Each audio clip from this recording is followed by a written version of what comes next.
हम आपसे एक सवाल करते हैं, जैसे ये है एक्स एक्सिस, ये है वाई एक्सिस और यहां है मेरा प्यारा चिंटू जो इस डायरेक्शन में ट्रैवल कर रहा है। अब आप बताइए ये चिंटू मोशन इन 1 डायमेंशन में है या मोशन इन 2 डायमेंशन में। अब मेरे रसगुल्ले बोलेंगे सर एक्स कोऑर्डिनेट भी चेंज हो रहा है, वाई कोऑर्डिनेट भी चेंज हो रहा है, मतलब ये मोशन इन 2 डायमेंशन में है। तो अगर आपको ये ऐसा लगता है तो आप बिल्कुल गलत हो। तो ये वीडियो अंत तक देखिएगा तभी आपको इसका आंसर अच्छे से समझ आएगा, ठीक है। तो स्वागत है मेरे शेरों और शेरनियों हमारे हम सब के इस छोटे से प्यारे से यूट्यूब चैनल पर जिसका नाम है फिक्सेटर और मेरा नाम है प्रियांशु कुमार। तो ये है मोशन इन स्ट्रेट लाइन का दूसरा वीडियो। जैसा कि हमने पिछले वीडियो में पढ़ा था कि मोशन किस चिड़िया का नाम है, किस चिड़िया का नाम है जल्दी बताएंगे मेरे बच्चे। जब बॉडी का पोजीशन वेक्टर ऑब्जर्वर के रिस्पेक्ट में चेंज हो रहा हो कंटिन्यूअसली विद द टाइम तो हम कहते हैं बॉडी किस में है, मोशन में है।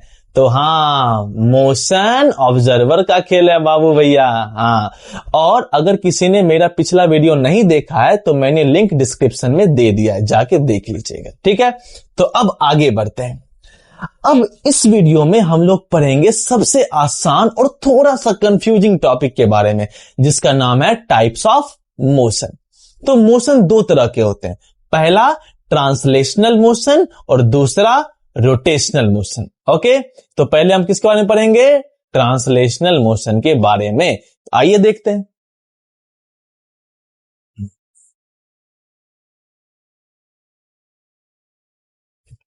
क्या होता है ट्रांसलेशनल मोशन।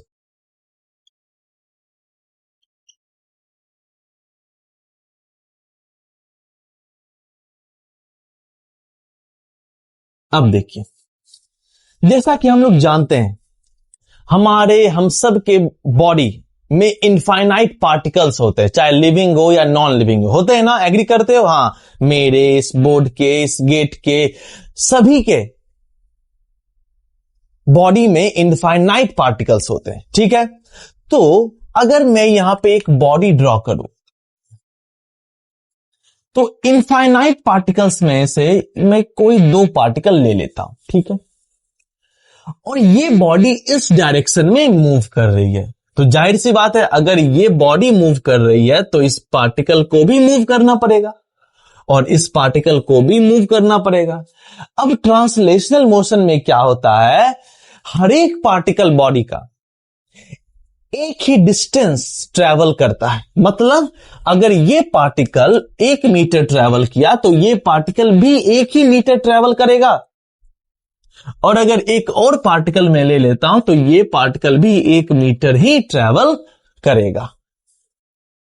और अगर आपको लग रहा है कि मैं सिर्फ स्ट्रेट लाइन की बात करूंगा तो नहीं, अगर ये बॉडी ऐसे मूव कर रही है, ऐसे, तो अगर मैं ये पार्टिकल ले लेता हूं तो ये पार्टिकल भी ऐसे मूव करेगा, ये पार्टिकल भी ऐसे मूव करेगा। तो अब देखो मेरे बच्चों, जितना डिस्टेंस ये पार्टिकल ने ट्रेवल किया उतना ही डिस्टेंस ये पार्टिकल ने भी ट्रेवल कर लिया। तो ये होता है ट्रांसलेशनल मोशन। हर एक पार्टिकल सेम डिस्टेंस ही ट्रेवल करेगा at same time, at same time. Okay, चलो इसको मैं आपको एक और तरीके से समझा सकता हूं। कैसे,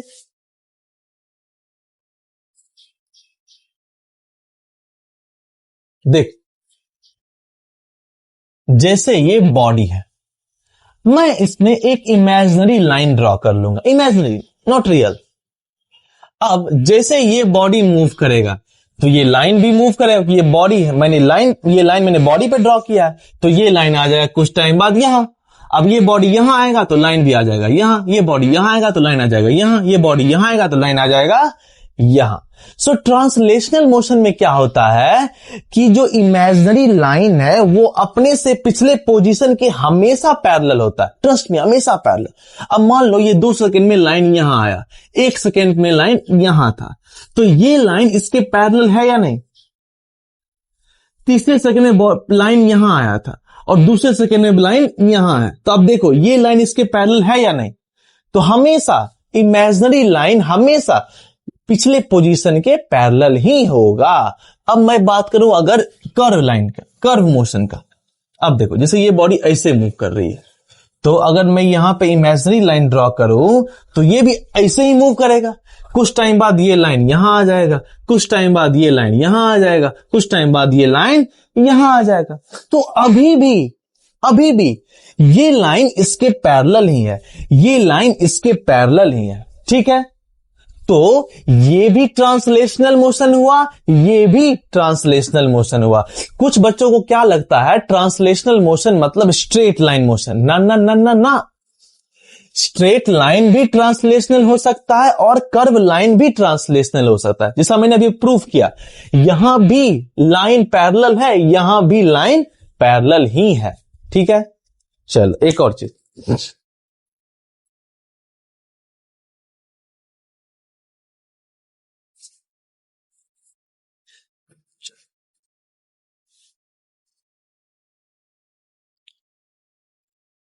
अब देखो ये है इंक्लाइन प्लेन और यहां पे है ब्लॉक। अब इस ब्लॉक के पास तो इनफाइनाइट पार्टिकल होगा, अरे होगा या नहीं? हाँ। अब मैं ले लेता हूं पॉइंट्स, आगे वाला पॉइंट, पीछे वाला पॉइंट, ऊपर वाला, नीचे वाला, कोई भी पॉइंट। अब ये ब्लॉक नीचे आएगा, आएगा ना? क्या ऊपर जाएगा? नीचे आएगा। चल अब अगर ये ब्लॉक नीचे आ रहा है तो ये पार्टिकल भी नीचे आएगा, ये पार्टिकल भी नीचे आएगा और ये पार्टिकल भी नीचे आएगा। और जानते हो एक मजे की बात, जिस स्पीड से ये नीचे आएगा उतना ही स्पीड से ये भी नीचे आएगा, उतना ही स्पीड से ये भी नीचे आएगा। मतलब अगर इसकी स्पीड 2 मीटर पर सेकेंड है तो इसकी भी 2 मीटर पर सेकेंड ही होगी और इसकी भी 2 मीटर पर सेकेंड ही होगी। यही नहीं, अभी और सुनिए, जो डायरेक्शन इसका होगा वही डायरेक्शन इसका भी होगा, वही डायरेक्शन इसका भी होगा। मतलब ट्रांसलेशनल मोशन में हर एक पार्टिकल की वेलोसिटी सेम ही होती है। क्यों वेलोसिटी सेम होती है? क्योंकि डायरेक्शन भी सेम और स्पीड भी सेम। मतलब ट्रांसलेशनल मोशन जो होता है भेड़िया धसान मोशन होता है। हाँ, मतलब एक भेड़ जैसे जैसे मूव करेगा दूसरा भेड़ भी वैसे ही मूव करेगा। एक भेड़ जिस स्पीड से मूव करेगा दूसरा भेड़ भी उसी स्पीड से मूव करेगा। एक भेड़ जिधर मूव करेगा दूसरा भेड़ भी उधर ही मूव करेगा। तो ट्रांसलेशन मोशन कौन सा मोशन होता है? भेड़िया मोशन। ओके, तो आई होप ये क्लियर है। तो अभी तक मैंने जो जो पॉइंट को बताया वो मैं अब लिखूंगा, तो सब अच्छे से लिखेंगे। हाँ, नोट्स बनाना बहुत इंपॉर्टेंट है।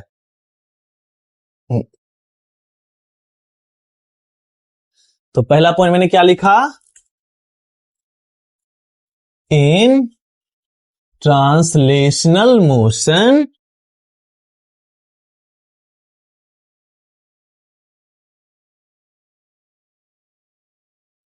each and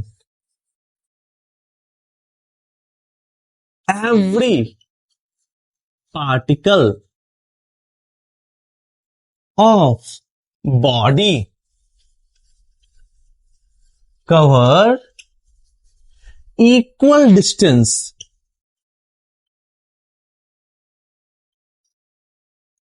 in equal interval of time. हाँ, अगर एक पार्टिकल 2 सेकेंड में 2 मीटर दूरी तय करेगा तो दूसरी पार्टिकल भी 2 सेकेंड में 2 मीटर ही दूरी तय करेगा। और दूसरी बात, an imaginary line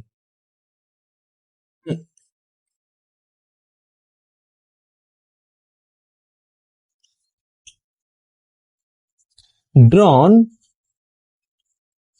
on the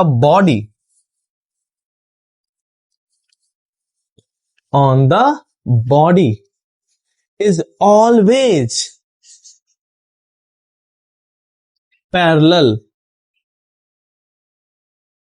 to its previous position। हमेशा इसके पैरेलल ही होगा। ठीक है, नोट कर लो अच्छे जल्दी।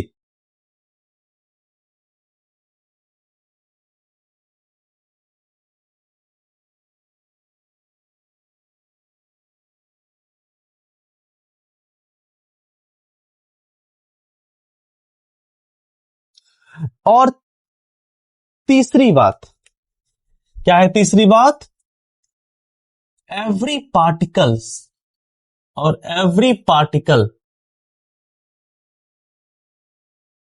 Of body moves with same velocity in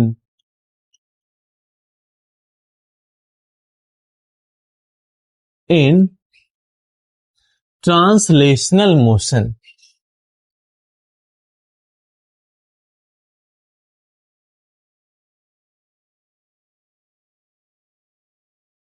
okay, कोई दिक्कत नहीं। अब जैसा कि मैंने आपको शुरू में बताया, ट्रांसलेशनल मोशन सिर्फ स्ट्रेट लाइन मोशन नहीं है, कर्व लाइन भी ट्रांसलेशनल मोशन हो सकता है। तो ट्रांसलेशनल मोशन दो प्रकार के होते हैं। There are two types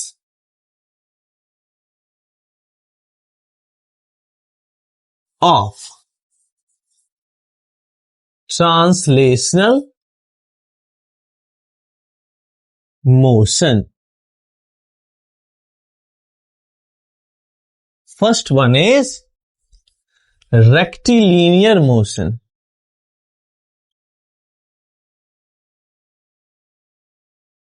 Second one is curvilinear motion.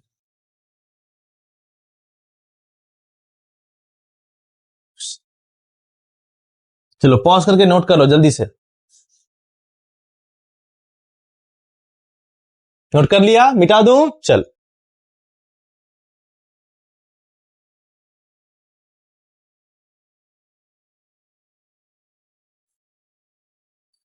तो अब रेक्टिलिनियर मोशन क्या है?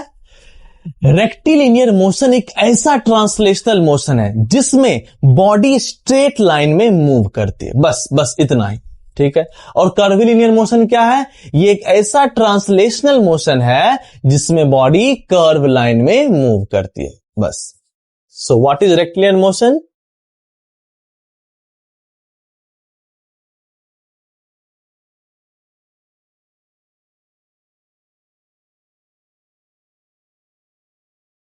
It is that type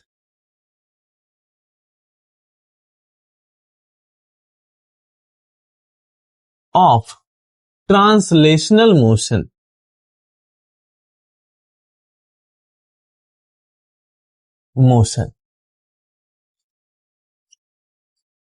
in which body moves in a straight line.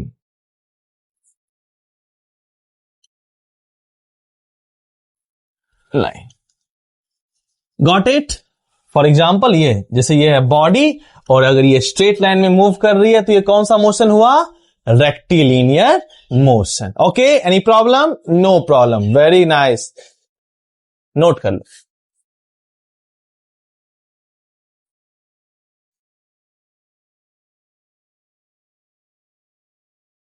अब कर्विलिनियर क्या होता है?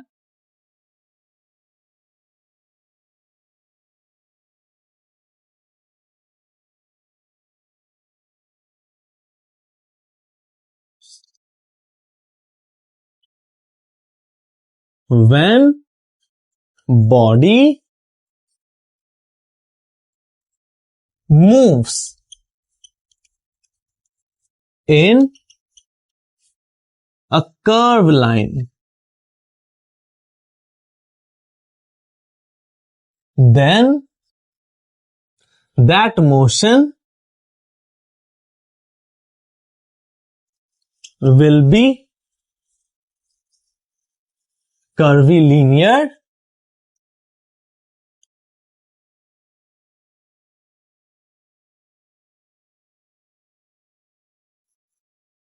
मोशन। ओके, मतलब ये एक ऐसा टाइप, ऐसे तरह का ट्रांसलेशनल मोशन है जिसमें बॉडी कर्व लाइन में मूव करता है। हाँ, मतलब ये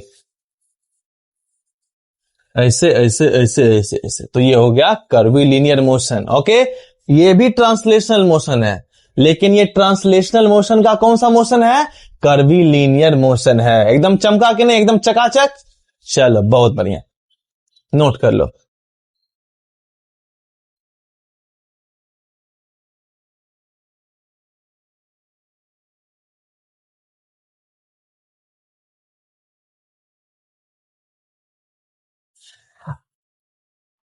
अब आते हैं रोटेशनल मोशन पे।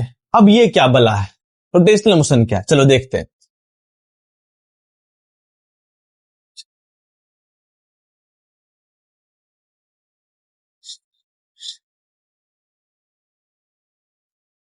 अरे ये कुछ नहीं है मेरे भाई, ये बस ट्रांसलेशनल मोशन के ऑपोजिट है। मतलब मैं क्या बोलना चाह रहा हूं, मान लो ये एक बॉडी है, ठीक है, ये पाइवोटेड है। अब इसके पास में इनफाइनाइट पार्टिकल है, तो मैं कोई भी दो पार्टिकल ले लूंगा, एक पार्टिकल यहां, एक पार्टिकल यहां। चलो थोड़ा सा थिक बनाते हैं।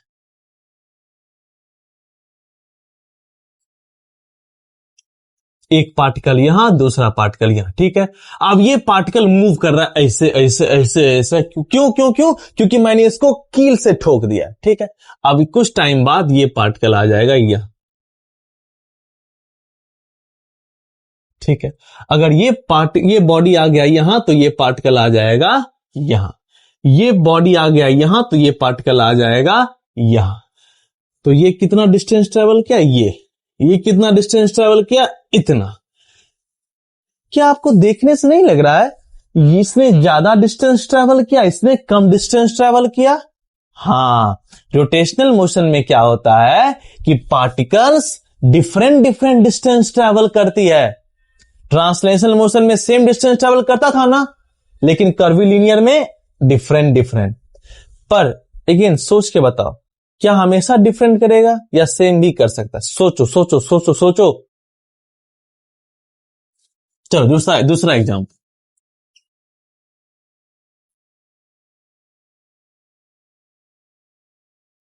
इसको मैंने कील से ठोक दिया, ठक ठक ठक ठोक ठोक दिया। अब एक पार्टिकल यहां, दूसरा पार्टिकल यहां, ठीक है। अब ये रोटेट किया, अब आ गया यहां, ठीक है। चल अब क्या? अब बोलो, कुछ टाइम बाद ये पार्टिकल आ जाएगा यहां, और कुछ टाइम बाद ये पार्टिकल आ जाएगा यहां। आ जाएगा या नहीं? इसको मैं दूसरे मार्कर से बनाता हूं। यहां ये पार्टिकल आ जाएगा यहां। अब देखो, इसने कितना डिस्टेंस ट्रेवल किया? मुझे लगता है इतना। और इसने कितना डिस्टेंस ट्रेवल किया? मुझे लगता है इतना। अरे किया या नहीं? अब आपको देखने से नहीं लग रहा है ये दोनों पार्टिकल ने सेम डिस्टेंस ही ट्रेवल किया? हाँ, सेम डिस्टेंस ही ट्रेवल किया। तो रोटेशनल मोशन में पार्टिकल अलग डिस्टेंस भी ट्रेवल कर सकते हैं और सेम डिस्टेंस भी ट्रेवल कर सकते हैं। कोई दिक्कत? कोई दिक्कत नहीं। लेकिन कौन सा पार्टिकल सेम डिस्टेंस ट्रेवल करेगा? जो इसके जस्ट बिसाइड होगा, ठीक है। और यू कैन से, आप कह सकते हो कि जिसका रेडियस सेम होगा। यहां पे देखो, इसकी दूरी सेंटर से यहां, इसकी दूरी यहां से यहां, तो इसकी दूरी ज्यादा है, इसकी दूरी कम है, तो इसीलिए ये डिस्टेंस ज्यादा है, ये डिस्टेंस कम है। लेकिन इसका रेडियस सेम ही है, तो क्या होगा? इसका डिस्टेंस भी सेम ही होगा। कोई दिक्कत? कोई दिक्कत नहीं। चलो मिटा दें, चलो मिटा देते हैं। अब एक और बात, जैसा कि हमने ट्रांसलेशनल मोशन में पढ़ा था कि जो लाइन होता है वो हमेशा पैरेलल होता है, तो क्या रोटेशनल मोशन में भी पैरेलल होगा? बोलो बोलो बोलो। नहीं, इस बार नहीं होगा। देखो, ये है बॉडी, इसको मैंने ठोक दिया, ठीक है। अब मैंने यहां पे एक इमेजिनरी लाइन ड्रॉ कर लिया। कुछ टाइम बाद ये बॉडी आ जाएगा यहां, आएगा ना? तो ये लाइन आ जाएगा यहां। अब बताओ, क्या ये लाइन इस लाइन के पैरेलल है? नहीं ना। तो रोटेशनल मोशन में इमेजिनरी लाइन इसके प्रीवियस पोजीशन से पैरेलल नहीं होता है। ठीक है, तो इसको मैंने आपको इस तरीके से भी समझा दिया। कोई दिक्कत? कोई दिक्कत नहीं। अब दूसरी चीज, अब क्या आपने कभी ये गोल गोल वाले झूले पे घूमा है? गोल गोल रानी, इतना इतना पानी। चलो देखते हैं। अब देखो, यह है झूला, यह है झूले का सेंटर, और यहां बैठा है मेरा फेवरेट चिंटू। ओके, अब ये झूला चलने लगा। अब क्योंकि चिंटू एकदम बाउंड्री पर बैठा है, तो चिंटू जो क्या होगा, ये v1 वेलोसिटी से ट्रैवल करेगा। चिंटू को ज्यादा स्पीड फील होगा। ठीक है, अब ज्यादा स्पीड फील हुआ तो चिंटू को लगा डर, और वो आ गया यहां, वो आ गया यहां। अब यहां पर जो है चिंटू को कम स्पीड फील होगा। मतलब अगर इसका इस वेलोसिटी यहां पर v2 है, तो हम लोग कह सकते हैं कि magnitude of v1 vector is greater than magnitude of v2 vector. मतलब इसका स्पीड इससे ज्यादा होगा। अरे प्लीज रोना मत, इसको मैं प्रूव कर दूंगा, लेकिन सर्कुलर मोशन पे। अभी तो बस आप महसूस करो, या ऐसा होगा या नहीं। यहां पे ज्यादा स्पीड फील होगा, यहां पे कम स्पीड फील होगा। तो रोटेशनल मोशन में क्या होता है, हर एक पार्टिकल का स्पीड अलग अलग होता है। जैसा मैंने आपको बताया। लेकिन जरा सोच के बताओ, क्या हमेशा अलग अलग होता है? क्या ये यूनिवर्सल ट्रूथ है? नहीं। अब मान लो आपका एक डरपोक दोस्त है जिसको झूले से बहुत डर लगता है। अब अगर आप यहां बैठे, तो एक जो डरपोक दोस्त है, जो है पिंटू, वो आपके साथ बैठा। अब देखो, जितनी दूरी सेंटर से आपकी है, उतनी ही दूरी इसकी भी है। तो अगर जितनी दूरी आपकी है और उतनी ही दूरी इसकी भी है, तो दोनों को सेम ही स्पीड फील होगा। अरे समझ, फील कर पा रहे हो या नहीं? अगर डिस्टेंस सेम है तो स्पीड भी सेम ही होगा। अगेन मैं आपको प्रूव कर दूंगा, एकदम मजे से फील आ जाएगा, लेकिन सर्कुलर मोशन। अभी तो आप थोड़ा महसूस करने की कोशिश करो, ऐसा होगा या नहीं। स्पीड सेम होगा। तो अगर इसकी स्पीड v1 है, तो इसकी भी स्पीड v1 ही होगी। ओके, समझ में आया? हाँ। अब इस चिंटू को लगा था डर और आ गया यहां। अब ये जो मिंटू है, अब मैंने बोला मिंटू बहुत ही डरपोक है, अब ये मिंटू भी यहां आ जाएगा। तो अगर यहां पे इसका डिस्टेंस सेंटर से r2 है, तो इसका भी डिस्टेंस क्या होगा? r2 ही होगा। और अगर इस दोनों का डिस्टेंस सेम है सेंटर से, तो दोनों का स्पीड भी सेम ही होगा। तो मैंने क्या बोला? अगर दो पार्टिकल का डिस्टेंस सेंटर से सेम हो, तो दोनों पार्टिकल का स्पीड क्या होगा? सेम होगा। ओके, समझ में आई बात? हाँ, चलो अब इसको नोट करते हैं पहले। लेकिन नोट करने से पहले आप पूछोगे, सर इसमें बहुत कंफ्यूजन है सर, आप मुझे एक ऐसा डेफिनेशन बताओ जो हमेशा करेक्ट हो रोटेशनल पर। तो मैं बताता हूं आपको। देखो, यह है पाइवोट है। ओके, चलो, यह है एक पॉइंट, यह है ओहो, गिर गया। यह है दूसरा पॉइंट, और ये है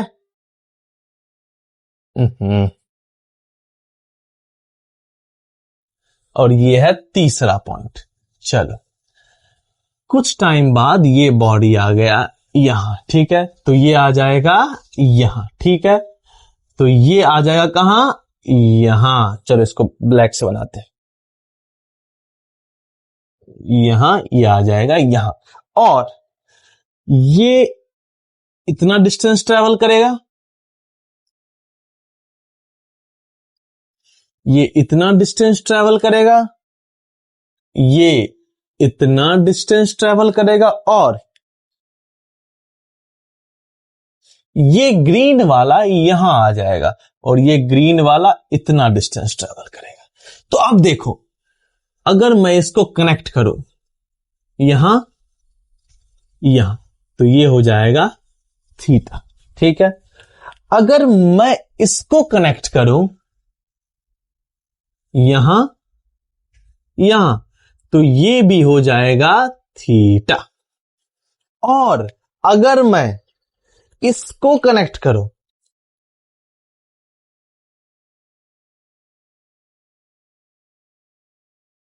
तो ये भी हो जाएगा थीटा। मतलब रोटेशनल मोशन में हर एक पार्टिकल सेम एंगल ही कवर करता है इन सेम टाइम। हाँ, सेम टाइम, ये मत कहना सर 1 सेकेंड में ये 30 डिग्री ट्रेवल किया और 2 सेकेंड में ये 60 डिग्री ट्रेवल कर गया। अरे नहीं मेरे अंगूरों, मैं बात कर रहा हूं सेम टाइम इंटरवल पे। सेम टाइम इंटरवल पर हर एक पार्टिकल सेम एंगल ही कवर करेगा। जैसे ये देखो, ये वाला ये वाला ये वाला ये वाला, ये थीटा एंगल बनाया, ये ग्रीन वाला भी थीटा एंगल बनाया, ये ब्लू वाला भी थीटा एंगल ही बनाया। तो ये है 100% करेक्ट डेफिनेशन। तो रोटेशनल मोशन में क्या होता है, angle covered by each and every particle in same time interval will be same. Clear, एकदम बढ़िया। चलो मजा आ गया, और मेरा हाथ भी गंदा हो गया, देखो।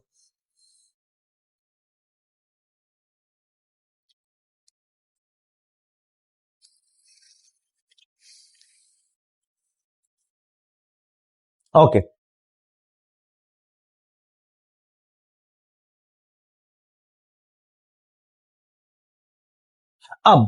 अब हम लोगों ने जो जो चीजें पढ़ा रोटेशन के बारे में, अब उसको नोट करेंगे। तो चलिए नोट करते हैं। तो रोटेशन, सबसे इंपॉर्टेंट चीज क्या है, when angle covered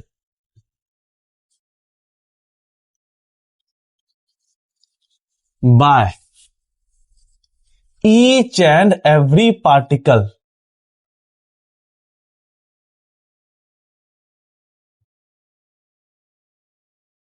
of body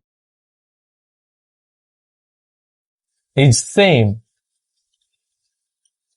then body is said to be in rotational motion. Okay, कोई दिक्कत, हम लोगों ने पढ़ लिया ये। अगर बॉडी का हर एक पार्टिकल सेम एंगल कवर करे इन सेम टाइम इंटरवल, तो बॉडी किस में होती है, रोटेशनल मोशन में होती है। हाँ, दूसरा point,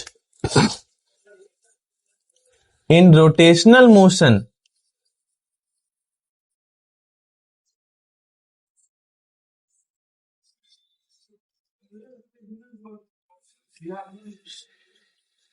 the imaginary line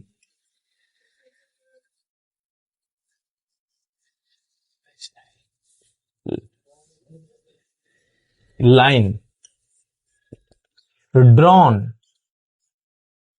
on the body is not parallel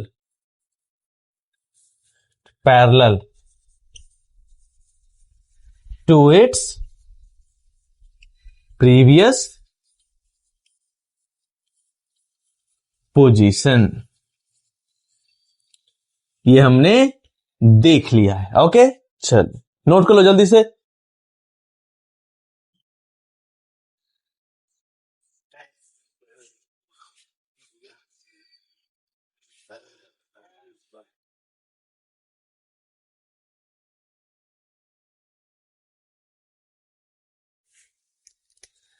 तीसरा point, when in rotational motion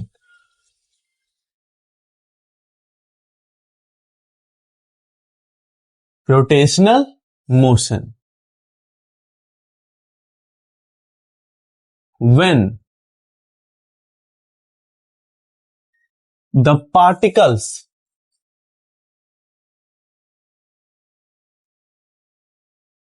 having different radius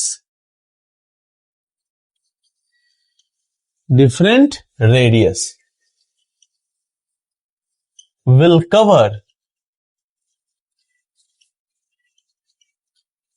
different distance in same time interval. ये सबसे इंपॉर्टेंट है। डिफरेंट टाइम में तो डिफरेंट कोई भी कर सकता है, लेकिन वो डिफरेंट डिस्टेंस ट्रेवल करेगा किसमें? Same time interval, in same time interval. And the particle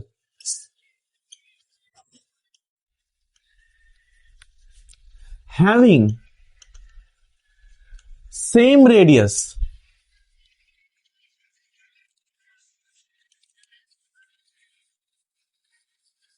will cover same distance in same time interval।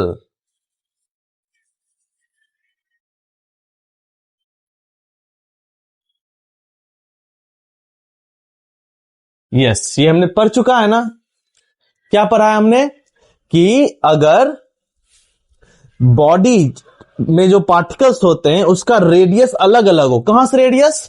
Centre, मतलब axis of rotation, axis of rotation इसको कहते हैं सेंटर। इसको अगर यहां से पार्टिकल का डिस्टेंस और रेडियस अलग अलग हो, ये R1 ये R2, तो ये सेम टाइम में डिफरेंट डिफरेंट डिस्टेंस कवर करेगा। और अगर पार्टिकल का रेडियस एक्सिस ऑफ रोटेशन से सेम हो तो वो सेम टाइम इंटरवल में सेम डिस्टेंस ही कवर करेगा। Okay, any problem? No problem, good, note कर लो।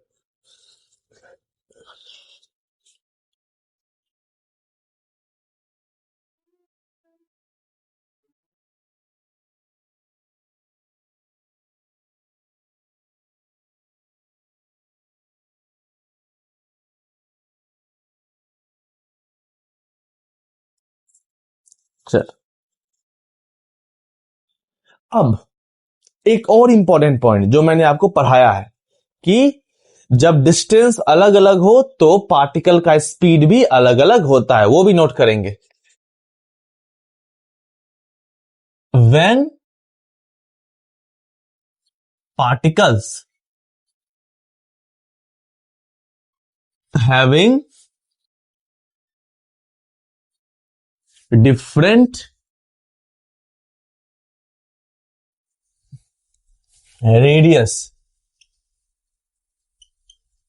will have different speed, okay, and particles having same radius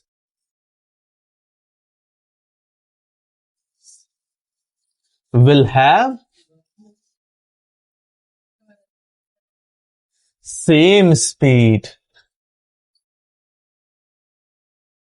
ये हमने पढ़ा है ना, अगर ये बॉडी रोटेट कर रही है तो दो पार्टिकल जिसका सेंटर से डिस्टेंस सेम है तो उसका स्पीड भी सेम ही होगा। और अगर दो पार्टिकल जिसका सेंटर से डिस्टेंस अलग है तो उसका स्पीड अलग होगा। देखो, इसका वी और इसका वी और वी डैश, ठीक है, समझ में आ गया? इसको मैं अच्छे से प्रूव करूंगा सर्कुलर मोशन में, तो डोंट वरी, ओके।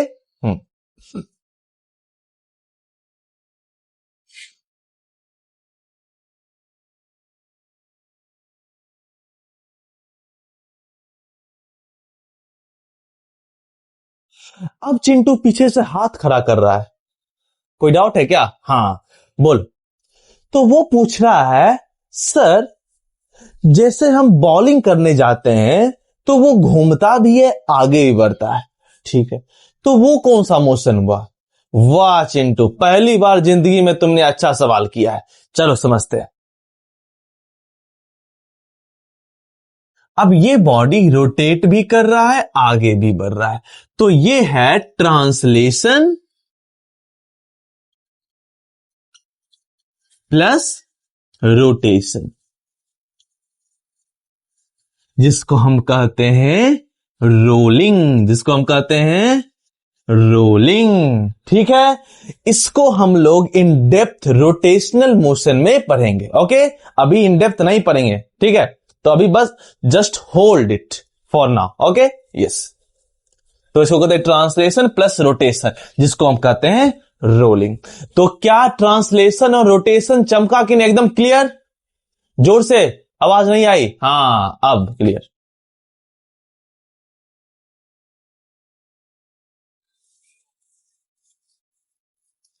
तो अब आते हैं हम अपने पहले सवाल पर। क्या था पहला सवाल? याद करो, याद करो जल्दी। सवाल था ये है एक्स एक्सिस, ये है वाई एक्सिस, और चिंटू ऐसे मूव कर रहा है। तो सवाल था ये मोशन इन वन डायमेंशन है या मोशन इन टू डायमेंशन है। तो इसको जानने से पहले हम लोग जानेंगे कि मोशन इन वन डायमेंशन होता क्या है, टू डायमेंशन होता क्या है। चलिए जानते हैं इसको। तो मोशन इन वन डायमेंशन क्या होता है?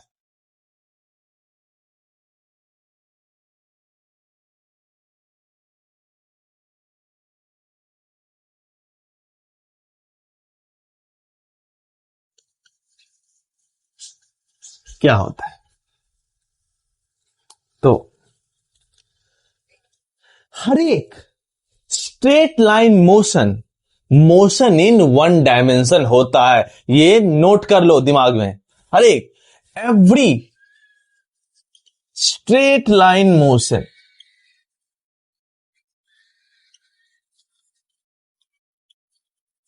मोशन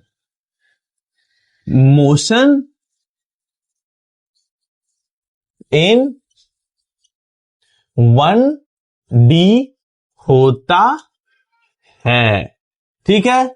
हाँ, और दूसरा पॉइंट, इसको मैं आपको ऐसे भी समझा सकता हूं, जैसे मानो ये है एक्स एक्सिस, ये है वाई एक्सिस। अब देखो बॉडी है यहां, बॉडी मूव कर रही है ऐसे। अब देखो इसका सिर्फ एक्स कोऑर्डिनेट चेंज हो रहा है, वाई कोऑर्डिनेट तो चेंज हो ही नहीं रहा है। तो अगर बॉडी का सिर्फ एक कोऑर्डिनेट चेंज हो तो इसको भी हम कह सकते हैं मोशन इन वन डायमेंशन। अगर बॉडी ऐसे मूव करी, ऐसे, मतलब यहां पे बॉडी का सिर्फ वाई कोऑर्डिनेट चेंज हो रहा है, एक्स कोऑर्डिनेट तो चेंज हो ही नहीं रहा है। और अगर बॉडी ऐसे मूव कर, ऐसे, तो बॉडी का सिर्फ जेड कोऑर्डिनेट चेंज हो रहा है, एक्स वाई चेंज ही नहीं हो रहा है। तो इसको कहते हैं मोशन इन वन डायमेंशन। इसको लिखते हैं, if only one coordinate of the body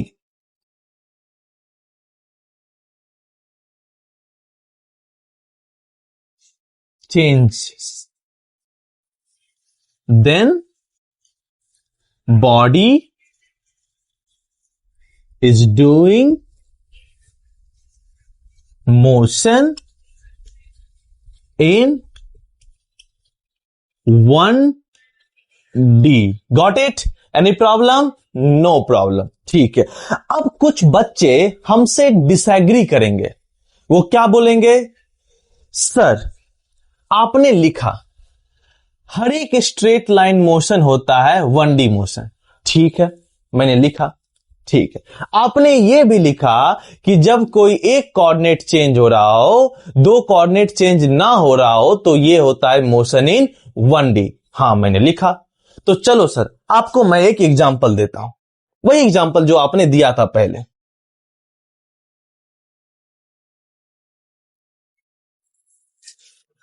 अब इस क्वेश्चन में सर अगर चिंटू ऐसे मूव कर रहा है तो इसमें सर एक्स एक्सिस भी चेंज, एक्स कोऑर्डिनेट भी चेंज हो रहा है और वाई कोऑर्डिनेट भी चेंज हो रहा है। तो ये तो मोशन इन वन डायमेंशन नहीं हुआ, ये तो मोशन इन टू डायमेंशन हुआ। एक्स भी चेंज, वाई भी चेंज, और ये तो स्ट्रेट लाइन भी है। तो आपने कहा था हर एक स्ट्रेट लाइन मोशन जो होता है 1D मोशन होता है, तो आपने गलत कहा था। यहां तो 2D है और स्ट्रेट लाइन भी है, तो straight line motion 2D motion भी हो सकता है। तो मैं अभी भी कह रहा हूं कि मैंने जो कहा था सही कहा था। वो कैसे? समझो समझो समझो, ये मोशन इन 1D ही है।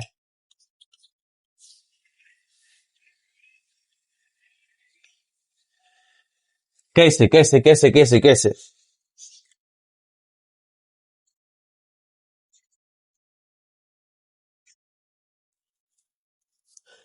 पहले आप मुझे एक बात बताओ, आपको किस महापुरुष ने कह दिया कि एक्स एक्सिस हमेशा ऐसे ही होगा, वाई एक्सिस हमेशा ऐसे ही होगा? किसने कहा? सर आपने कहा। नहीं, मैंने नहीं कहा, झूठ मत बोलना। हाँ देखो, कोऑर्डिनेट सिस्टम बनाने के सिर्फ दो ही रूल हैं। पहला rule, X axis, Y axis और जेड एक्सिस तीनों एक दूसरे के म्यूचुअली परपेंडिकुलर होने चाहिए, जैसा कि मैंने आपको पिछले वीडियो में समझाया था। और दूसरा, तीनों एक्सिस एक ही लाइन पर इंटरसेक्ट करनी चाहिए, बस। और मैंने आपको कुछ नहीं बताया था। तो हम ऐसे बनाने के बजाय ऐसे भी बना सकते हैं, और जेड एक्सिस हो गया ऐसे ऐसे। तो अभी भी तो मेरा रूल वायलेट नहीं हुआ, अभी भी तो एंगल 90 ही है, अभी भी तो एक्स एक्सिस, वाई एक्सिस और जेड एक्सिस एक ही पॉइंट पर इंटरसेक्ट कर रहा है। तो हम लोग कैसे भी बना सकते हैं, ऐसा बनाना जरूरी नहीं है, ऐसा भी बना सकते हैं। समझे? समझे कि नहीं समझे? हाँ समझ गए सर। वो तो हम बचपन से ऐसे पढ़ रहे हैं कि थोड़ा कैलकुलेशन इजी हो जाए, लेकिन हम लोग कैसे भी बना सकते हैं। ठीक है, तो अब देखते हैं इसका यूज। चल देखो, अब जब बॉडी ऐसे मूव कर रहा है तो हम लोग दिमाग लगाएंगे, हम लोग दिमाग लाएंगे कि हम लोग कैसे एक्सिस को रोटेट कर दें ताकि सिर्फ एक कोऑर्डिनेट ही चेंज हो, दूसरा कोऑर्डिनेट चेंज ही ना हो। अगर ये डायगोनली है तो हम लोग एक्सिस को ही रोटेट कर देंगे। जब सीधी उंगली से गिना निकले तो उंगली टेढ़ी कर लेनी चाहिए। अरे पर सुने हो या नहीं, वही यूज करेंगे। तो पहले था एक्स एक्सिस ऐसे, वाई एक्सिस ऐसे, हम लोग इसको ऐसे रोटेट कर देंगे। तो एक्स एक्सिस हो जाएगा ऐसे, वाई एक्सिस हो जाएगा ऐसे। Boom, magic. अब देखो, बॉडी का सिर्फ एक्स कोऑर्डिनेट ही चेंज हो रहा है, वाई कोऑर्डिनेट चेंज हो ही नहीं रहा है। तो ये कौन सा मोशन हुआ? मोशन इन 1D और मोशन इन 2D। हाँ, मोशन इन 1D। अगर बॉडी स्ट्रेट लाइन में मूव कर रहा है और डायगोनली मूव कर रहा है तो हम लोग क्या करेंगे? रोटेट कर देंगे एक्सिस को, और इस तरह से रोटेट करेंगे कि बॉडी का सिर्फ एक ही कोऑर्डिनेट चेंज हो, दूसरा कोऑर्डिनेट चेंज ना हो। तो क्या पर समझ में आया मेरे बच्चों को कि हर एक स्ट्रेट लाइन मोशन, चाहे वो किसी भी एंगल पे हो, 1D मोशन होता है, 2D मोशन नहीं होता है। ओके?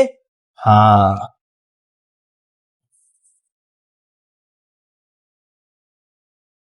लेकिन अब देखो, अगर ये मोशन ऐसा है, ये मोशन अगर ऐसा है, ऐसा, अब हम कुछ भी करें, एक्सिस को कैसे भी रोटेट कर ले, इसका से दोनों कोऑर्डिनेट चेंज होगा ही होगा। देखो यहां पे अगर एक्स एक्सिस ऐसे, वाई एक्सिस ऐसे, एक्स कोऑर्डिनेट भी चेंज हो रहा है, वाई कोऑर्डिनेट भी चेंज हो रहा है। अब मैं रोटेट किया, एक्स एक्सिस ऐसे, वाई एक्सिस ऐसे, अभी भी एक्स कोऑर्डिनेट भी चेंज हो रहा है, वाई कोऑर्डिनेट भी चेंज हो रहा है। अरे हो रहा है या नहीं? तो ये मोशन हुआ मोशन इन 2D। अगर हम लोग कुछ भी करके दोनों कोऑर्डिनेट को चेंज होने से नहीं रोक पा रहे हैं तो वो मोशन इन 2D होगा। लेकिन अगर हम कुछ भी करके एक ही कोऑर्डिनेट को चेंज होने दें तो वो कौन सा मोशन होगा? Motion in 1D। ओके, एकदम चमका, एकदम मजा आ गया। चलो, दिमाग का बत्ती जल गया। चल,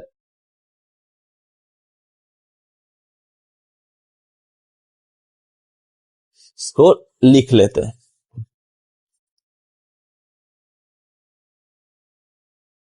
If body is moving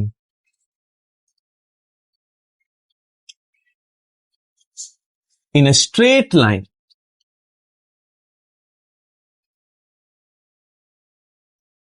but diagonally,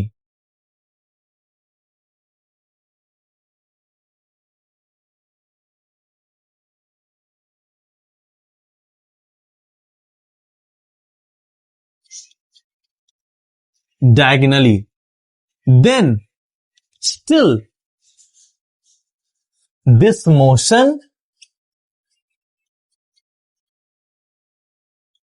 is 1D motion. If it is moving diagonally,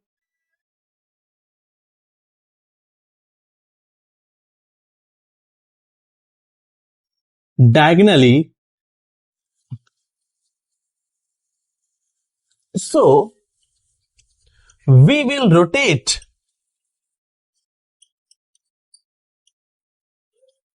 the axis such that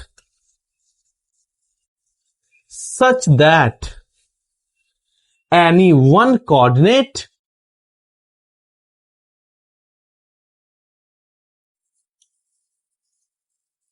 will change. Okay, so आज से आपको ये कंफ्यूजन नहीं रहनी चाहिए। अगर बॉडी ऐसे मूव करे एक्स में भी वाई में भी तो वो मोशन इन 2 डायमेंशन। ना ना ना ना, हर एक स्ट्रेट लाइन मोशन जो होता है मोशन इन 1D ही होता है। ओके, चलो बहुत बढ़िया, एकदम मजा आ गया sir.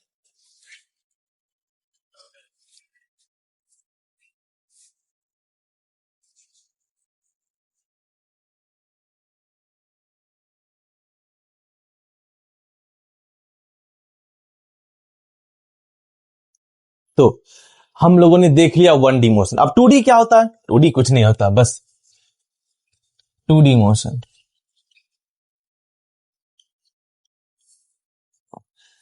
So as much we rotate the axis, but still both coordinates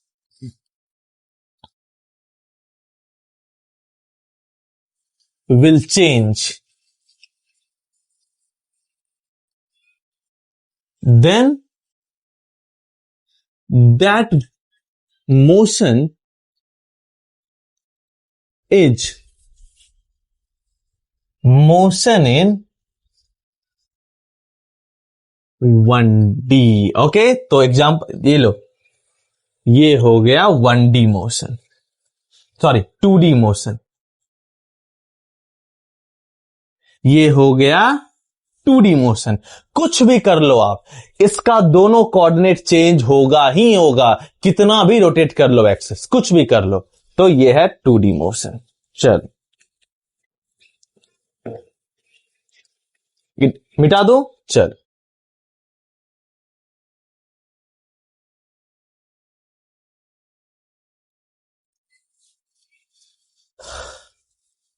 3D motion क्या होता है?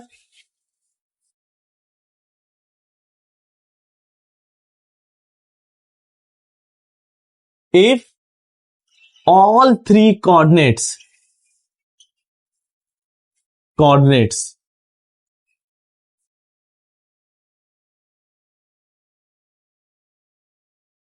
of body will change at any cost, then body is said to be in 3D motion. यह 3D मोशन, कुछ भी कर लो आप, अगर तीनों कोऑर्डिनेट चेंज हुआ तो वो मोशन इन 3D होगा। चलो,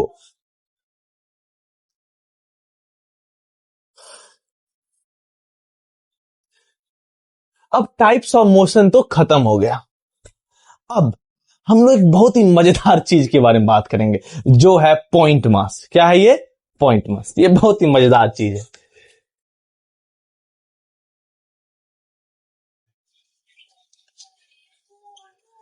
पॉइंट मास क्या होता है? ये एक आइडियल मास है। क्या है ये? ये एक कल्पना है, एक कल्पना है जिसका मास तो है लेकिन वॉल्यूम 0 है। हां, इसके पास कोई डायमेंशन नहीं है, ये एक बिंदु है। क्या है ये? बिंदु, वॉल्यूम 0। और अगर आपने थोड़ा बहुत भी फिजिक्स पढ़ा है जिंदगी में तो आप डेंसिटी का फॉर्मूला जानते होंगे। Density is equal to mass by volume. अगर वॉल्यूम 0 हुआ तो डेंसिटी क्या हो जाएगा? इनफाइनाइट। तो पॉइंट मास का डेंसिटी मैथमेटिकली इनफाइनाइट होता है। क्या होता है? इनफाइनाइट। अब मेरे बच्चे बोलेंगे, सर क्या फेंक रहे हो आप? क्या कभी रियल लाइफ पे आपने 0 वॉल्यूम वाला बॉडी देखा है? हाँ मेरे बच्चे, तभी तो बोला ये एक आइडियल बॉडी है, हाइपोथेटिकल बॉडी है, इमेजिनरी बॉडी है। जाहिर सी बात है, इस दुनिया में क्या चीज प्रेजेंट हो सकता है? क्या चीज? मैटर। क्या चीज हो सकता है? मैटर। और मैटर क्या होता है? जिसके पास वॉल्यूम हो, जो कुछ स्थान छेके। जैसे मैं कुछ स्थान छेक रहा हूं, थोड़ा पतला हूं तो कम स्थान छेकूंगा, मोटा आदमी मोटू ज्यादा स्थान छेकेगा। लेकिन अगर इसका पास वॉल्यूम ही नहीं है तो वो मैटर ही नहीं है। अगर वो मैटर ही नहीं है तो दुनिया में एग्जिस्ट ही नहीं करेगा। सीधी सीधी बात। ठीक है, तो ये एक हाइपोथेटिकल बॉडी है। ठीक है, चलो इसके बारे में बताएं, बात करें कि ये तो फिर आया क्यों, what is the need to introduce this. Okay, इसके बारे में बात करेंगे। लिखते हैं, it is the hypothetical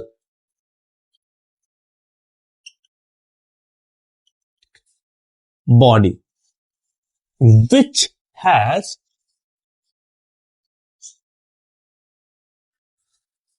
mass but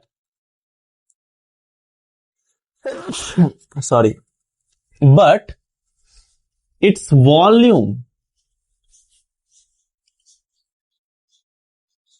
is 0। ये एक बिंदु होता है, बिंदु। ठीक है, is 0। It doesn't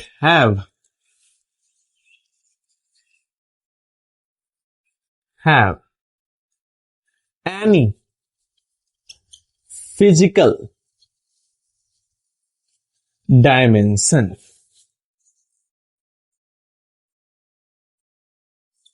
Yes, its density is mathematically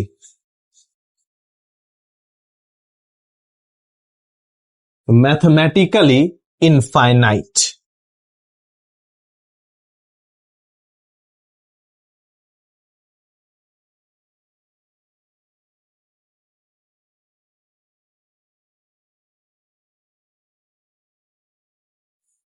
finite. Okay, हाँ तो ये है डेंसिटी। नोट करो जल्दी से।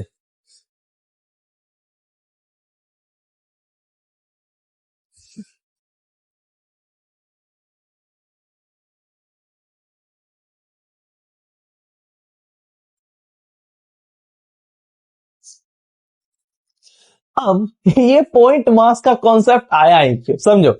साइंटिस्ट जो होते हैं ना, वो बहुत ही स्मार्ट होते हैं और बहुत आलसी भी होते हैं। वो अपने कैलकुलेशन को आसान बनाने के लिए कुछ भी एज्यूम कर लेते हैं, कुछ भी। मतलब एक जोक है फिजिक्स की दुनिया में। एक बार क्या हुआ, एक किसान था जिसकी गाय दूध नहीं दे रही थी। तो एक दिन परेशान होके एक यूनिवर्सिटी में गया और वहां पे एक थ्योरेटिकल फिजिक्स के मास्टर से मिला। ठीक है, वो उसको बताया कि मेरी गाय दूध नहीं दे रही है। ठीक है, तो वो फिजिसिस्ट क्या किया, 2 दिन तक खूब कैलकुलेशन किया, एकदम बहुत दिन रात मेहनत किया। ठीक है, और वो किसान के पास आया। उसने कहा, किसान भाई, आपकी गाय दूध देने लगेगी, मेरे पास सॉल्यूशन है। लेकिन ये तभी पॉसिबल होगा जब आपकी गाय स्फेरिकल होगी और वो एक वैक्यूम में फ्लोट करेगी। इसको कहते हैं स्फेरिकल काउ पैराडॉक्स। मतलब वो तभी ट्रू होगा जब काउ क्या होगी, स्फेरिकल होगी। क्या ये पॉसिबल है? नहीं पॉसिबल है। तो साइंटिस्ट कुछ भी एज्यूम कर लेते हैं अपने कैलकुलेशन को आसान बनाने के लिए। तो उसी का एक नमूना है पॉइंट मास। अब क्या होता है, अब देखो, मान लो जैसे ये हाथी है, ये है हाथी। हाथी मेरे साथी, हाथी मेरे साथी, ये है हाथी। हंसना मत।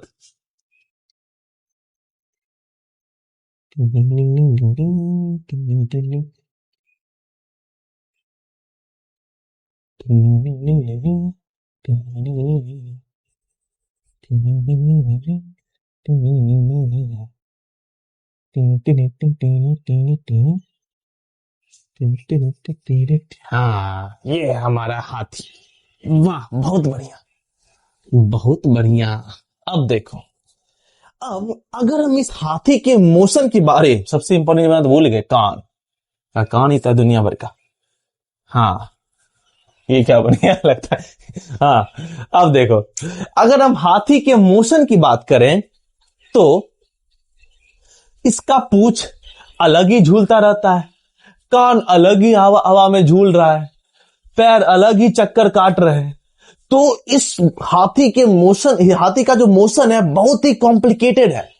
अगर इसका हम पूरे बॉडी का काइनेमेटिक्स पढ़ने लगे तो आप क्या, न्यूटन अंकल के भी पसीने छूट जाएंगे और आपके दिमाग का दही हो जाएगा।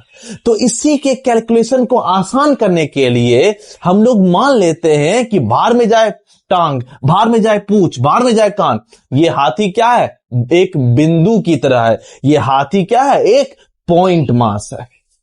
ठीक है, तब क्या होगा, इसका मोशन बहुत ही आसान हो जाएगा। समझ में आया? लेकिन अब इसका कुछ कंडीशन है, कहीं भी ये एज्यूम नहीं कर सकती कि मान लो ये पॉइंट मास है। तो कहां हम एज्यूम कर सकते हैं कि बॉडी पॉइंट मास है? देखते हैं।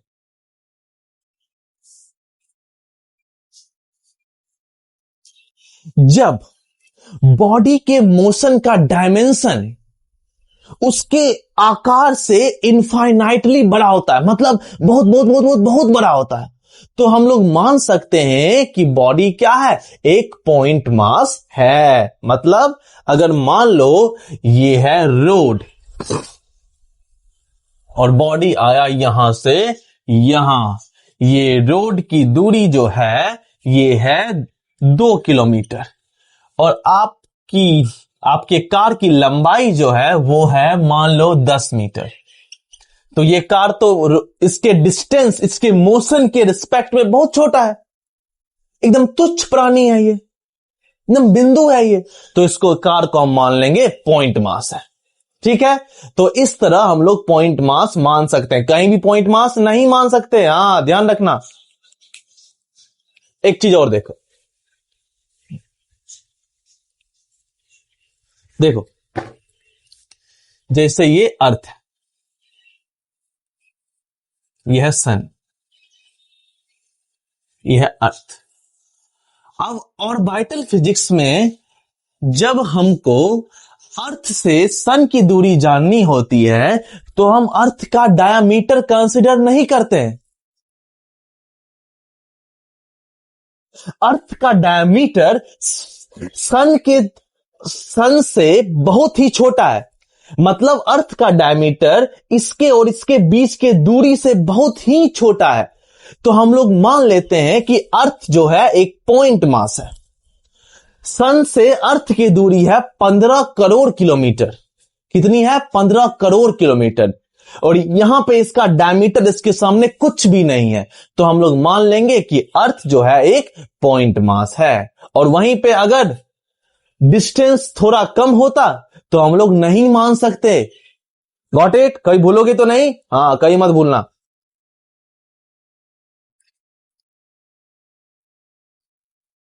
तो लिखते हैं इसको।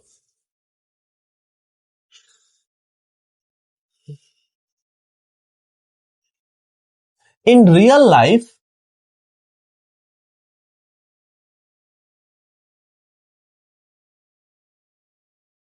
motion of body is very complicated.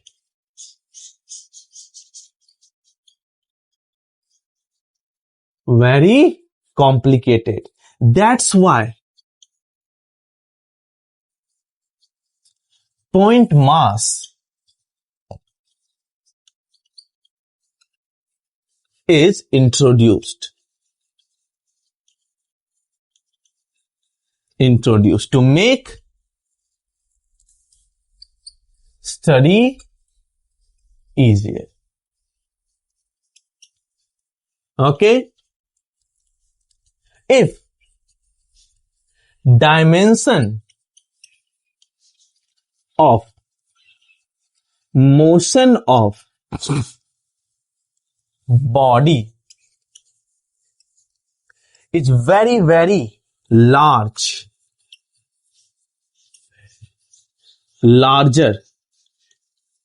than its size, then we can assume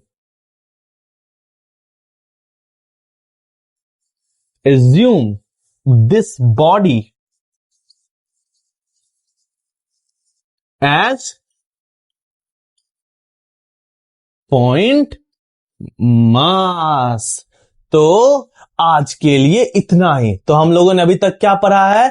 अभी तक हमने ट्रांसलेशन मोशन पढ़ा, जिसको मैंने पढ़ाया कि एक भेड़िया धसान मोशन होता है, ठीक है। रोटेशनल मोशन पढ़ा और उसके बाद पॉइंट मास पढ़ा, ठीक है। तो ऐसे ही पढ़ते रहिए, मचाते रहिए और मुस्कुराते रहिए। Bye bye.